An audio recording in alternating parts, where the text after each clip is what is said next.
먼저 인사부터 드리겠습니다. 반갑습니다. 안녕하세요. 제가 유튜브를 하다 보니까 가끔씩 이제 알아보는 분들이 한두 명씩 이렇게 생기는 것 같아요. 그러니까 저희 와이프가 요즘 저보고 연예인병 생겼다고. 오늘은 이제 개정세법에 대해서 할 겁니다. 제가 유튜브 상에서는 주택임대사업자로 많이 이렇게 강의를 했는데, 일단 주택임대사업자, 물론 개정세법의 반 이상이 주택임대사업자와 관련된 내용이고, 그 외에 이제 부동산, 상속 증여는 거의 내용이 없고, 나머지 이제 종합부동산세하고 양도세까지 해가지고 어떤 내용들이 바뀌었는지에 대해서 오늘 한번 알아볼 겁니다. 교재는 아마 뒤늦게 나눠준 이 한국부동산저널이라는 책자가 있을 거예요.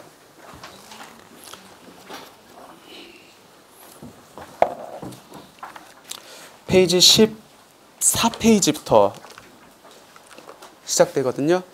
근데 중요한 거는 이걸 보면서 이렇게 따라가려고 하지 마시고 이 앞에를 보세요. 왜 그러냐면 내용을 이해를 해야 나중에 보더라도 이게 눈에 들어올 겁니다. 자꾸 이 교재에 집중하다 보면은 흐름이 거의 똑같아요. 대신에 여기 파워포인트 자료에는 사례라든지 뭐 그런 것들을 제가 더 첨부시켰거든요. 그러니까 내용을 이해하고 가셔야지 자꾸 교재에 집중하다 보면은 내용 파악을 정확하게 할 수 없습니다. 그러니까 앞에 보고 나중에 한번 이제 가끔씩 이렇게 교재를 보시는 게 나을 것 같습니다. 그리고 2시간 정도 이렇게 할 것 같습니다. 2시간 정도 할 것 같고 중간에 한 10분 정도 이렇게 잠깐 쉬었다가 하도록 하겠습니다.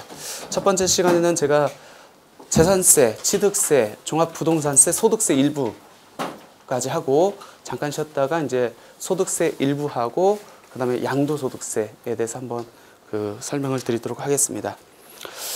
한국부동산TV에서 지식나눔으로 이렇게 하고 있는데 이 수강 장소가 좀 작다 보니까 많은 분들을 이렇게 모시지 못한 것 같아요. 그래서 뭐 지금 2차로 이렇게 잡아서 강의를 할 예정인데 혹시 주변에 오고 싶은 분들이 있으면은 아마 2차 일정이 다음 달 8일인가 7일인가 이렇게 잡힌 것 같아요. 오셔가지고 이렇게 편하게 제 강의는 편하게 들으시면 됩니다. 돈 안 받잖아요. 편하게 들으시면 돼요.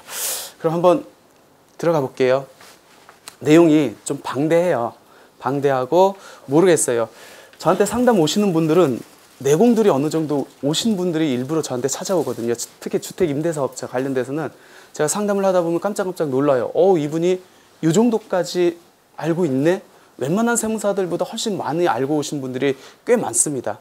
당연한 거예요. 본인 재산이기 때문에 본인 재산권을 보호하고 어떻게 플랜을 짜야 되기 때문에 당연히 알고 오시는 게 맞습니다. 근데 지금 여기 어느 정도 수준을 갖고 여기 앉아 계신지는 모르겠어요. 일단은 너무 기초적인 거는 빼고 제가 어느 정도 기본적인 거는 안다는 전제 조건 해서 이렇게 강의를 진행하도록 하겠습니다. 그럼 본격적으로 한번 들어가 볼게요. 취득세부터 한번 말씀드리겠습니다. 취득세와 관련된 거는 일단 주택임대사업자에 대한 취득세가 개정이 됐습니다. 원래 임대주택으로 등록을 하고 그 다음에 일정 부동산을 취득해서 최초 분양받은 경우에는 취득세가 감면이 됐었습니다. 그 요건이 있었죠. 몇 가지가. 그 첫 번째가 뭐냐면 전용면적이 60제곱평방미터 이하여야 됩니다. 두 번째 요건은 공동주택 오피스텔을 취득해야 돼요. 우리가 흔히 말하는 공동주택이라는 것은 아파트 연립 다세대를 말합니다. 따라서 다가구는 공동주택이 아니죠. 단독주택에 해당돼요. 따라서 단독주택을 취득해봤자 요거는 60제곱평방미터 이하라 할지라도 안 된다라고 보시고, 오피스텔은 원칙적으로 주택이 아니죠. 주택이 아님에도 불구하고 전용면적 85제곱미터 평방미터 이하의 주거용 오피스텔로 쓰는 그 오피스텔은 준주택으로 분류를 해가지고 임대사업 등록을 할 수 있게 만들어 놨습니다. 그 중에서 전용면적이 60제곱평방미터 이하면은 감면 대상이 된다. 제일 중요한 건 뭐냐면 최초로 분양받아야 돼요. 최초로 분양받지 않고 일반 매입했다. 아니면 상속 증여를 받아가지고 그 증여받은 또는 상속받은 거를 임대사업으로 등록을 했다. 그럴 경우에도 감면이 됩니까? 안 돼요. 최초 분양에 한정해서 감면이 된다. 이게 작년까지 종료되기로 돼 있었는데 3년간 연장이 됐습니다. 중요한 거, 이 취득세는 지방자치단체에서 부과하는 지방세의 일종이죠.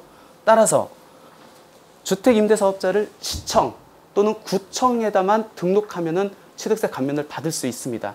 굳이 세무서에 등록을 하지 않는다 할지라도 취득세 감면 대상이 된다는 겁니다. 이해하셨어요?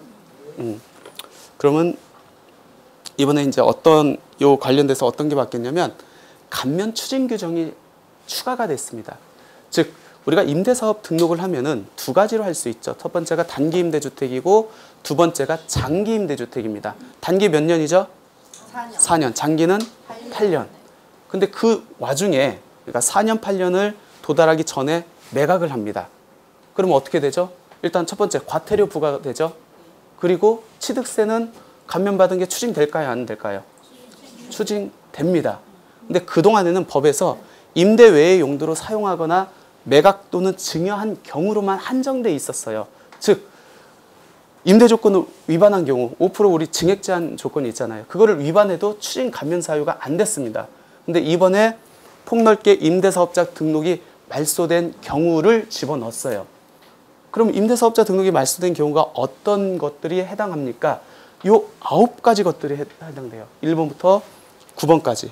일반적으로 많이 보는 게 포괄 양도 양수로 민간주택을 양도한 경우, 그 다음에 양도 허가를 받아 민간 임대주택을 양도한 경우, 그 다음에 5% 증액 제한 위반한 경우, 그리고 임대차 계약을 해지, 해제, 재계약을 거절한 경우, 또 오피스텔도 주거로 쓰기로 해놓고 주거로 안 쓴 경우, 이런 경우에도 모두 다 이제 취득세 감면받은 게 추징된다는 겁니다. 이거 1번부터 9번까지는 민간임대주택법에 대한 등록 말소 조건입니다. 그럼 이 중에서 의무임대 기간, 그러니까 단기는 4년이고 장기는 8년이라고 말씀드렸습니다. 그 의무임대 기간이 도래하기 전에 매각을 했어요. 그럼에도 불구하고 과태료, 지금 1,000만 원이죠. 이 1,000만 원을 5,000만 원으로 지금 올리려고 그 작업 중에 있습니다. 아직 확정은 안 됐어요. 현재까지는 1,000만 원입니다. 그 1,000만 원이 추징이 안 되는 경우가 딱 두 가지가 있습니다. 몇 번이죠? 의무임대 기간을 충족하지 않았고 그 전에 양도했음에도 불구하고 과태료 1,000만 원이 부과되지 않는 경우. 동그라미 4번. 5번. 포괄 양도 양수로 넘기는 경우. 그 다음에 동그라미 6번입니다. 이 두 가지는 유일하게 과태료 적용이 안 돼요. 그러면 우리가 의무임대 기간이 도래하기 전에 매각을 했어. 취득세는 어떻게 될까요? 혹시 예외 규정이 있을까요? 아까 과태료 부과는 이 두 가지는 예외 규정으로 지정해 놨습니다. 취득세는 이 중에서 딱 한 가지만 예외를 두고 있습니다. 그게 뭐냐면 양도 허가예요. 양도 허가라는 건 뭐냐면 내가 의무임대 기간을 팔고 싶어요. 팔고 싶은데 지자체장한테 저 이거 양도할 수 있도록 허가를 해주세요 하면은 지자체장이 이렇게 보고 그래 허가한다 하고 딱 도장 찍어줘가지고 파는 겁니다. 근데 이 양도 허가가 아무나 되는 건 아니고 법에서 딱 정해져 있습니다. 사유가 파산, 부도, 2년 이상의 결손. 근데 유일하게 왜 얘만 취득세 감면 추징 사유로 제외를 했을까요? 한번 생각을 해보세요. 파산됐고 부도했고 2년간 결손인 사람한테 이거 추징 감면 해봤자 받을 수 있어요? 없어요? 없겠죠. 그래서 유일하게 얘만 추징 제외 사유로 규정하고 있다. 주의하셔야 될 게 이 포괄 양도 양수입니다. 아까 포괄 양도 양수를 할 때 과태료는 부과가 안 된다겠죠. 많이들 취득세도 추징 안 되는 건 줄 아는 분들이 많이 있어요. 최근에 부천에 있는 모 지자체에서 공무원이 잘못 상담해가지고 이거에 대해서 민원이 굉장히 많이 소송하냐 마냐 그런 일들이 좀 있었던 걸로 알고 있습니다. 설령 포괄 양도 양수로 넘긴다 할지라도 취득세는 추징된다. 유일하게 제외되는 게 양도 허가를 받아 넘겼을 때만 빠진다라고 보시면 될 것 같습니다. 다음에 1가구 1주택 서민주택 취득세 감면 기한이 연장됐습니다. 말 그대로 서민주택을 취득해가지고 1가구 1주택이 된 경우에는 우리가 취득세를 100% 감면을 해줬거든요. 이게 이제 3년 연장됐다는 겁니다. 그럼 여기서 말하는 서민주택이라는 게 뭡니까? 전용면적 40제곱평방미터 이하이면서 취득가액이 1억 원 미만인 주택을 서민주택이라고 하고 이 주택을 취득했을 때 1가구 1주택에 해당하는 경우에는 2021년까지 그 취득세를 100% 감면을 적용받을 수 있습니다. 단지 전제 조건이 있습니다. 주택에 거주하고 2년 미만인 상태에서 그 주택을 매각을 하거나 증여를 하거나 아니면 내가 거주하지 않고 임대를 준다. 그럴 경우에는 취득세가 감면받은 취득세가 추징된다라고 보시면 될 것 같습니다. 신혼부부 생애 최초의 취득세 감면 규정이 신설됐어요. 특히 신혼부부들은 그래도 올해까지는 유용하게 써먹을 수 있을 겁니다.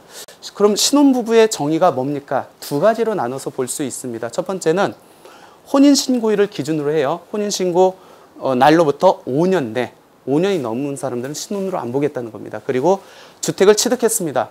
취득하고 나서 이번에는 3개월 내 결혼하는 부부들, 이 사람들이 주택 취득이 현재 무주택, 주택이 없는 경우 둘이 이제 소득 금액을 합합니다. 맞벌이 부부 같은 경우에는 소득 금액 합한 금액이 7천만 원 미만인 경우, 그럼 헛벌이는 5천만 원 미만인 경우, 그리고 취득가액이 4억 원 이하이고 전용 면적이 60제곱평방미터 이하인 경우, 이럴 경우에는 취득세를 50% 감면을 해주겠다는 겁니다.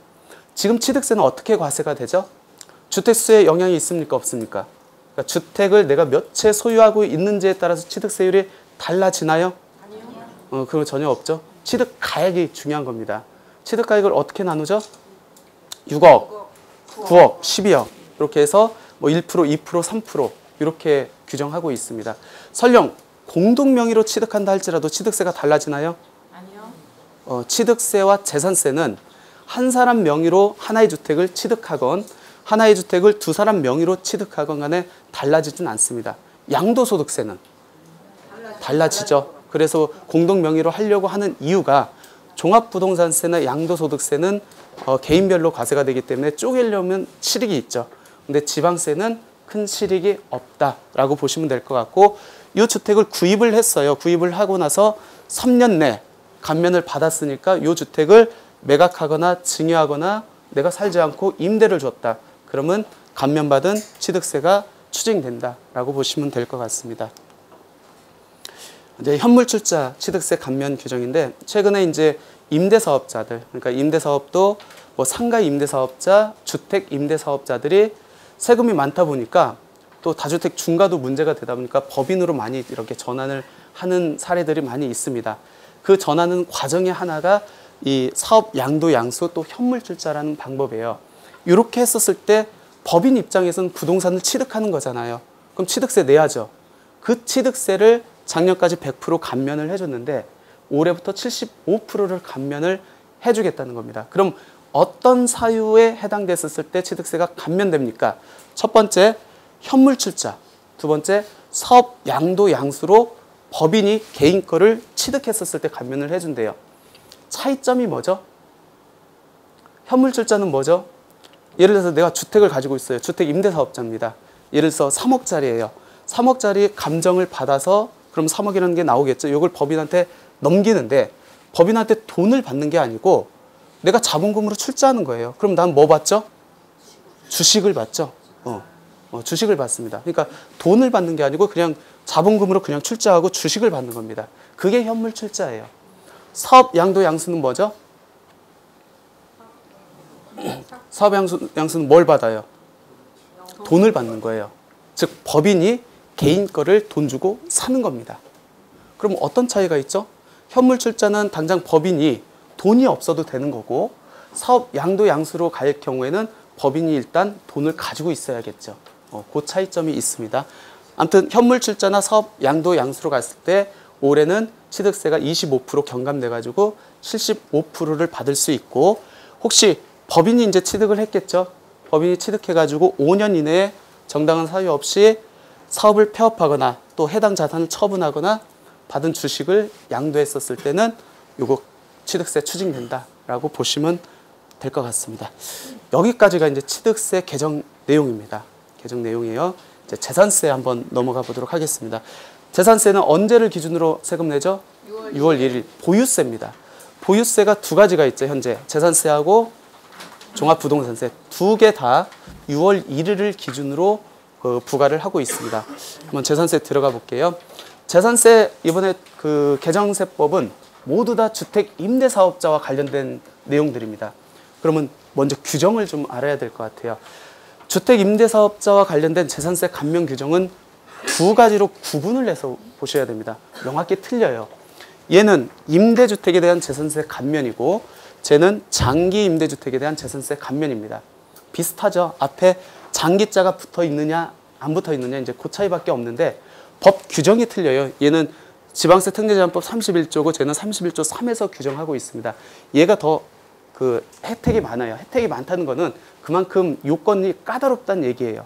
그래서 일단 덜 그 좀 러프한 것부터 보시면은 일단 감면 요건 단기 임대로 등록을 하건 장기 임대로 등록을 하건 얘는 상관없습니다.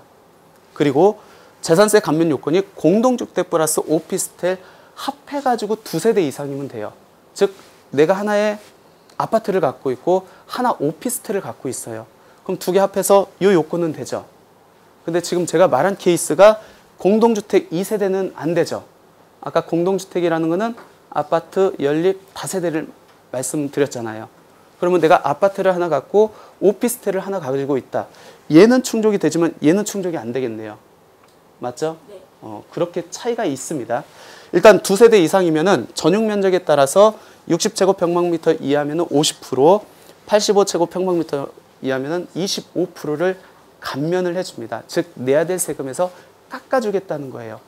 작년까지만 하더라도 여기에 추징 규정이 없었습니다. 요 규정에는. 그렇다 보니까 아까 아파트하고 오피스텔을 한 채 가지고 있어가지고 등록을 해서 감면을 받았는데 내가 의무임대 기간에 팔았어. 팔게 되면은 일단 과태료 문제 있죠.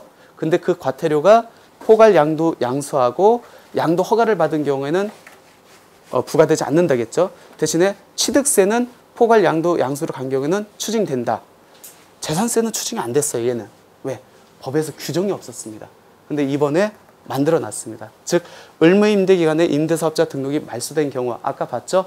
동그라미 1번부터 9번까지 그 사유에 해당되면 이제 재산세도 추징하겠다는 겁니다. 이번엔 장기 임대주택에 대한 재산세 감면 한번 볼게요. 말 그대로 장기예요. 등록 자체를 장기 임대 8년으로 해야 된다는 겁니다. 얘보다 혜택이 더 크기 때문에 요건이 까다로워요. 얘는 합해서 두 세대 이상이었습니다. 얘는 공동주택 두 세대, 오피스텔 두 세대 이렇게 됐어요. 근데 이번에 개정된 게 요 다가구 주택이 들어왔습니다. 실질적으로 임대주택을 활성화시키려고 만들어 놓은 제도임에도 불구하고 우리가 실무상으로 봤었을 때 다가구 주택은 공동주택이 아니기 때문에 혜택이 그동안 못 받았어요. 근데 굉장히 많이 다가구 주택에 대해서 임대를 해주고 있잖아요. 그렇기 때문에 야 얘도 해줘야 되지 않느냐. 얘도 임대 활성화에 공하고 있는데 그래서 만들어 놓은 게 8년 장기 임대로 했을 경우에만 해주고 그러니까 이쪽 조항이 아니에요. 이쪽 규정입니다. 여기에 해당됐을 경우에만 감면을 해준다. 대신에 전제 조건이 있습니다. 모든 호수의 전용 면적이 40제곱평방미터 이하여야 돼요. 그럼 한번 생각을 해보세요. 우리가 실무적으로 보는 다가구 주택은 어떻게 되어 있죠? 다가구 주택의 정의가 뭡니까? 건축법상 다가구 주택은 일단 단독주택에 해당한다. 주택으로 사용하는 층수가 몇 개 이하죠? 몇 개 층수? 3개. 3층 이하죠. 그리고 땅 면적은 660제곱평방미터 이하. 가구 면적이 몇 세대죠? 몇 가구? 19 이하여야 됩니다. 19가구 이하여야 됩니다. 그걸 다가구 주택이라고 합니다. 근데 예를 들어서 1층은 그 상가로 놓고 2, 3, 4층이 이제 주택으로 놨습니다. 위에 옥상에 내가 하나 만들었어. 그럼 얘는 다가구 주택입니까? 다가구 주택이 아닙니까? 옥상에 옥탑을 하나 만들어가지고 임대를 줬어요. 얘는 다가구 주택일까요? 아닐까요? 세법상. 특히 국세에서, 양도세에서 한번 생각을 해봅시다. 아니에요. 조심하셔야 돼요. 특히 다가구 주택 가지고 있는 분들은 아까 다가구 주택의 정의가 주택으로 사용하는 층수가 몇 개층? 3개층. 한 개가 더 올라가 있으면 어떻게 보냐면 다세대 주택으로 봐요. 그렇게 되면 어떻게 되죠? 만약 이게 다가구 주택이다. 먼저 가정을 해볼게요. 그러면 양도를 했습니다. 주택수가 몇 채예요? 한 채죠? 그러면 팔면은 비과세가 되겠네. 물론 9억 원이 초과되는 부분은 과세가 되겠죠. 근데 이게 다세대로 밥얹는다. 그럼 어떻게 되죠? 나는 옥탑이 하나가 있으니까 뭐 20세대, 뭐 아래 19세대라고 하고 그럼 20세대가 됩니다. 그럼 이걸 팔았어요. 그럼 과세 관정이 어떻게 보죠? 너 20개 중에 딱 한 채 선택해. 그것만 비과세 해주고 나머지는 다 과세하겠다는 겁니다. 요걸로 인해 가지고 최근 중부청도 그렇고 서울청도 그렇고 사후관리가 막 뿌려지고 있습니다. 조심하셔야 돼요. 그러니까 팔 때 혹시 다가구 주택에 옥탑 같은 게 있어가지고 4층 이상으로 이렇게 봐진다. 그럼 어떻게 해야 되죠? 반드시 멸시를 하거나 뭐 주택이 아닌 다른 용도로 만든 다음에 매각을 하셔야 됩니다. 그동안 썼는데 괜찮습니까? 양도세는 항상 양도 당시를 기준으로 해요. 그러니까 그거 꼭 주의하셔야 됩니다. 만약 아까처럼 다가구 주택이 다세대 주택으로 돌아버리면은 세금 차이가 엄청나게 많이 납니다. 상당히 많이 납니다. 또 이게 조정 대상 지역 안에 있다? 그럼 중과까지 적용되죠. 그러니까 세금 차이가 몇 억씩 이렇게 나는 경우가 있습니다. 주의하셔야 될 것 같습니다. 아무튼 그 다가구 주택도 들어왔다. 모든 호수의 전용 면적이 40평방미터 이하여야 되는데 우리가 흔히 보는 이제 다가구 주택 형태 1층 상가 2, 3, 4층 주택 아니면은 1층 주차장 2, 3, 4층 주택 이렇게 돼 있어요 보통. 아니면 1, 2층이 상가고 3, 4, 5층이 주택이든지. 근데 대부분 위층에 누가 살아요? 주인 세대를 살죠. 주인 세대를 사는데 다른 것들은 다 쪼개서 했는데 주인 세대 쪼개서 살 수 없잖아. 그러니까 다 쓰잖아요. 그럼 주인 세대는 당연히 40제곱평방미터를 초과하죠. 그럴 경우에는 이 재산세가 감면이 됩니까 안 됩니까? 이제 그게 문제예요. 여기서 말하는 모든 호수의 전용 면적이 40제곱평방미터 이하여야 된다는 거면은 정확하게 의미를 하면은 주인 세대가 거주하고 있는 그 주택, 그 가구를 제외한 나머지 임대 호실이 40제곱평방미터 이하인 경우를 말을 합니다. 그러면 4층에서 주인이 살고 있고 나머지 2, 3층에서 방을 나눠가지고 그 방 나눈 게 다 40제곱평방미터 이하다. 그럼 감면 대상이 돼야 안 돼요? 가능합니다. 그러면 4층을 임대를 줬어. 임대 주는 경우도 있잖아요. 그럴 경우에는 됩니까? 안 됩니까? 안 돼요. 주인이 거주가 있으면은 거주하니까 임대가 나머지만 갖고 판정을 하면 되잖아요. 근데 요거까지 임대를 줬다고 하면은 얘도 같이 넣고 판정을 해야죠. 그러면은 모든 호수가 40평방미터가 아니기 때문에 그럴 경우에는 재산세를 감면 못 받는다. 중요한 건 뭐냐면 얘는 공동주택 2세대인데 얘는 한 가구만 임대를 해도 감면을 받는다라고 보시면 될 것 같아요. 재산세에서 가장 크게 좀 이슈화되는 게 이제 다가구 주택과 관련된 내용이었습니다. 얘는 감면이 커요. 감면율이 40제곱평방미터 이하면은 100%, 60은 75%, 85제곱평방미터 이하는 50%입니다. 그러니까 다가구 주택이 여기에 해당된다. 재산세 하나도 안 냅니다. 하나도 안 내요. 그리고 얘도 추징 사유가 있습니다. 의무 임대 기간 동안에 임대사업자 등록이 말소된 경우에는 추징된다. 그럼 좀 세부적으로 한번 볼까요? 먼저 아까 왼쪽에 있는 거예요. 왼쪽 여러분들이 봤을 때 왼쪽에 주택 임대사업자에 대한 재산세 감면 기한 연장됐습니다. 아까 2018년에서 3년이 연장됐는데 또 하나 달라진 게 있어요. 어떤 내용이죠? 비교했었을 때 뭐가 달라졌을까요? 요 말이 없어졌네. 건축 및 매입하여. 맞죠? 요 말이 없어졌잖아요. 여기서는 임대 목적으로 직접 사용하는 경우로 이렇게 바뀌었네요. 왜 바뀌었냐면 아까 제가 그 취득세 임대주택으로 등록을 해가지고 취득세 감면받았을 때 요건이 가장 큰 요건이 뭐죠? 최초 분양받은 경우만 해당된다고 했죠. 그렇기 때문에 상속이나 증여로 취득한 거는 임대사업자 등록을 한다 하더라도 취득세 감면이 안 됐습니다. 얘도 작년까지만 하더라도 법문에서 건축 및 매입하여라는 말이 있었기 때문에 상속이나 증여받은 주택을 나머지 요건은 다 갖췄다고 할게요. 임대사업자를 등록했음에도 불구하고 임대주택 활성화를 위해서 등록했는데도 불구하고 재산세를 감면 안 해줬어요. 그러니까 요게 이제 한번 붙었습니다. 붙었는데 최근에 얘 해줘야 된다라고 이제 결론이 났어요. 그래서 이번에 세법 개정할 때 요 문구를 뺐습니다. 그럼 결론적으로 지금은 상속이나 증여받은 주택을 임대사업자로 등록을 해가지고 일정 요건을 충족하면 이제 감면 가능하다. 꼭 매입한 것만 감면을 해주는 건 아니다라고 이렇게 보시면 될 것 같고요. 또 임대사업자 등록과 관련돼서 재산세 관련돼서 바뀐 게 뭐냐면 우리가 재산세가 부과가 되면은 언제 부과되죠? 주택분재산세 언제 부과되죠? 7월하고 9월하고 나눠서 2분의 1씩 이렇게 부과가 됩니다. 근데 재산세 고지서 보면은 재산세만 나오는 게 아니죠. 몇 가지 더 나와요. 어떤 세금 나오죠? 지방교육세, 그 다음에 도시분재산세, 또 하나 안 보셨어요? 지역자원시설세라는 게 있어요. 근데 이 서택스라고 하거든요. 이 서택스가 재산세 본세보다 거의 준한 만큼 커요. 올해 한번 이렇게 보세요. 그 지역자원시설세라는 게 세 가지 세목이 더 붙는데 그중에 지역자원시설세라는 게 있었습니다. 이 지역자원시설세가 작년까지 임대주택을 하고 전용면적이 60제곱평방미터 이하인 주택에 대해서는 이것도 감면이 됐거든요. 근데 올해부터는 이거 안 해준대요. 그러니까 지역자원시설세는 설령 60제곱평방미터 이하고 임대주택으로 등록했다 할지라도 올해부터는 과세된다라고 보시면 될 것 같습니다. 그래서 아마 재산세 부담이 조금은 더 늘어나지 않을까 생각됩니다. 이번에는 장기 임대주택에 대한 재산세 감면이에요. 조금 전에는 일반, 그러니까 단기든 장기든 다 적용될 수 있는 거고 얘는 장기만 적용될 수 있는 겁니다. 얘는 요건이 좀 더 까다롭다겠죠. 공동주택 2세대, 오피스텔 2세대이고 이번에 다가구 주택이 들어갔다. 그리고 감면 기한도 3년이 더 연장됐다라고 보시면 될 것 같고 이 재산세도 똑같이 지방세의 일종입니다. 지방세의 일종이기 때문에 지방자치단체에만 임대사업 등록을 하면 돼요. 굳이 세무서에 등록하지 않는다 할지라도 얘는 감면이 적용된다. 주의해야 될 것은 다가구 주택의 경우 주인 세대가 거주하고 있어야 됩니다. 거주하고 있는 호실은 그 호실을 제외한 나머지 임대 호실이 40제곱평방미터 이하이면은 한 채만, 한 호수, 한 가구만 임대도 적용받을 수 있다.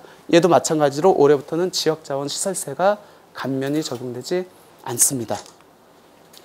주택임대사업자 재산세 추진 규정은 뭐냐면 요 부분이 없었어요. 근데 올해 이제 만들어 놨습니다. 이쪽 부분은 원래부터 있었고, 그래서 올해부터는 임대사업자 등록이 말소된 경우에는 5년 이내 감면받은 재산세가 추징된다. 얘도 아까 취득세와 마찬가지로 유일하게 한 가지 사유에 대해서는 재산세 감면된 것을 추징하지 않습니다. 그게 뭐냐면 양도 허가를 받아 매각한 경우, 그것만 유일한 예외를 두고 있습니다.